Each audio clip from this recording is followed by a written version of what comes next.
బతుకమ్మ చీరల పథకాన్ని ప్రవేశపెట్టారు.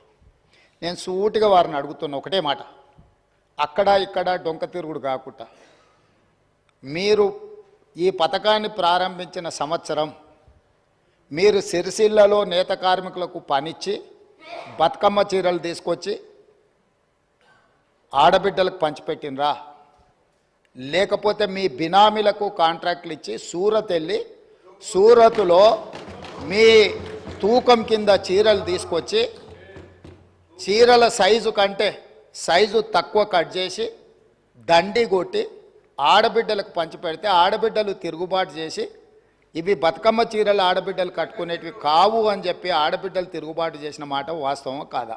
తమరి ద్వారా వారిని నేను ఏమడగదలుచుకున్నా అంటే ఒకటే మాట, స్ట్రైట్గా సమాధానం. మీరు పథకం ప్రారంభించిన రోజు పేదలకు ఇచ్చిన చీరలు సిరిసిల్ల చేనేత కార్మికులు నేసినాయా? సూరత్కి వెళ్ళి కిలోల కింద తూకంలో కొనుక్కొచ్చి కమిషన్లు కొట్టి పేదలను మోసం చేసిండ్రా లేదా వారు చెప్పాలి. నెంబర్ 1 అధ్యక్ష. నెంబర్ 2, వారు అధికారం కోల్పోయేటప్పటికి మీరు అదే సిరిసిల్ల చేనేత కార్మికులకు 275 కోట్ల రూపాయలు బతుకమ్మ చీరల బకాయిలు పెడితే మా ప్రభుత్వం వచ్చిన తర్వాత మా మంత్రి పొన్నం ప్రభాకర్ గారు, మా ఆది శ్రీనివాస్ గారు వస్తే 100 కోట్ల రూపాయల బకాయిలు విడుదల చేసింది నేనా కాదా? ఓసారి రికార్డులు చూసుకోవాలి అధ్యక్ష. అదేవిధంగా ఎయిర్పోర్టుకు మెట్రో రైల్ గురించి చాలా విషయాలు వారు మాట్లాడినరు. దాన్ని మళ్ళా ఇంకొక సందర్భంలో నేను వివరంగా చెప్తాను దాని మీద. కానీ వారిని నేను అడిగే ప్రశ్న, ఎంఎంటీఎస్ శంషాబాద్ దగ్గర ఉమ్నాబాద్ వరకు ఎంఎంటీఎస్ వచ్చింది. కేంద్ర ప్రభుత్వము ఎంఎంటీఎస్ను ఎయిర్పోర్టు లోపలికి అనుమతించండి, ఈ 2.5 కిలోమీటర్లు ఎంఎంటీఎస్ను ఎయిర్పోర్ట్లోకి అనుమతిస్తే సామాన్యమైన పేదలకు రవాణా సౌకర్యం ఏర్పడుతుంది.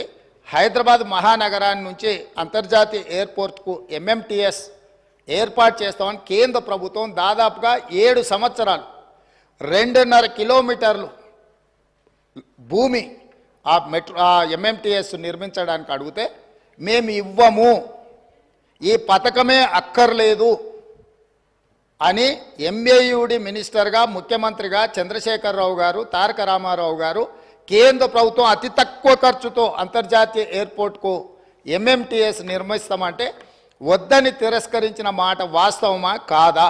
ఒకవేళ మీరు కాదు అంటే ఆ వివరాలు అన్నీ కూడా తీసుకొచ్చి సభలో పెట్టి సభ ద్వారా తెలంగాణ ప్రజలందరికీ కూడా వారు ఎందుకోసం ఎంఎంటీఎస్ పేదలకు ఉపయోగపడే జస్ట్ 2.5 కిలోమీటర్స్ ఉమ్నాబాద్ నుంచి ఎయిర్పోర్ట్ లోపలికి అనుమతి ఇవ్వకపోవడానికి గల కారణము, దీని వెనకాల ఉన్న కుట్ర, దీని వెనకాల ఉన్న ఆర్థిక రాజకీయ ప్రయోజనము ఏందనేది కూడా ఈరోజు తెలంగాణ ప్రజలకు తెలవాలి. 3వది, ఈరోజు ముచ్చర్ల దగ్గర భూసేకరణకు సంబంధించి వారికి వారే ఊహించుకుంటుండ్రు, వారికి వారే కాయించుకుంటుండ్రు, వారికి వారే రెచ్చగొట్టే ప్రయత్నం చేస్తున్నారు, వారికి వారే భూసేకరణలో కండిషన్స్ పెట్టినమంటుండ్రు. మళ్ళీ ఇవన్నీ చెప్తూనే మీరు న్యూయార్క్ చేయండి, మీరు డల్లాస్ చేయండి, నేను ఎప్పుడూ మీలాక ఓల్డ్ సిటీని ఇస్తాంబుల్ చేస్తా అని, వరంగల్ని లండన్ చేస్తా అని, కరీంనగర్ని న్యూయార్క్ని చేస్తా అని ఇట్లాంటి అబద్ధాలు నేను ఎప్పుడు చెప్పలే. ట్యాంక్ బండులో నీళ్లను కొబ్బరి నీళ్ళలాగా చేసి ఎత్తుకొని తాగేటట్టు చేస్తా అని నేను ఎప్పుడు చెప్పలేదు అధ్యక్ష.